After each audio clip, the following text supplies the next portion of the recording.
آئیے اس ویڈیو ہم سیکھیں گے کہ ہذا ہؤلاء اور اسی طرح ذالک اولئک کہ ان کے اشارے کیا ہیں. تو جب بھی آپ اپنے پاس کوئی چیز ہو اور اس کی طرف آپ نے اشارہ کرنا ہو تو یہ آپ کا رائٹ ہینڈ ہوگا اور اس کو آپ نے 45 ڈگری پہ رکھنا ہے اور وہاں سے ایک انگلی، کیونکہ ایک چیز کے بارے میں بتا رہے آپ کہیں گے ہذا، یہ نیچے کی طرف زمین کی طرف اشارہ کریں گے، اور جب زیادہ ہوں گے تو آپ نے اس طرح رکھنا ہے اپنے ہاتھ کو اس طرح، اور پھر نیچے کی طرف ہؤلاء یہ سب، ہذا یہ، ہؤلاء یہ سب.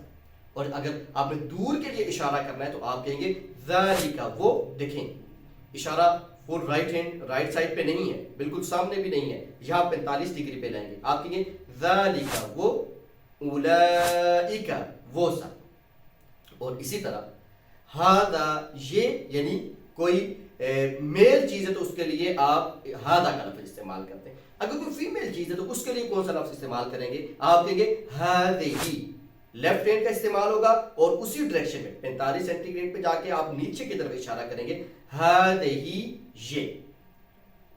اور ہم نے یہاں پہ کہا ذالک وہ، اور آپ کسی فیمیل کے بارے میں کہہ رہے ہیں تو آپ کہیں گے تلک وہ.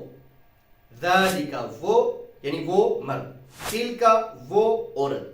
مرد اور عورت کا ترجمہ کہاں سے آیا؟ جیسے ہم نے آغاز میں آپ کو بنیادی چیزیں سکھائی تھی، اس میں ہم نے کہا تھا کہ جب بھی ہم رائٹ ہینڈ کا اشارہ کریں گے تو اس کا مطلب ہوگا کہ مرد کے بارے میں بات کر رہے ہیں. جب بھی لیفٹ ہینڈ کا اشارہ کریں گے تو اس کا مطلب ہے کہ ہم کسی فیمیل کے بارے میں بات کر رہے ہیں.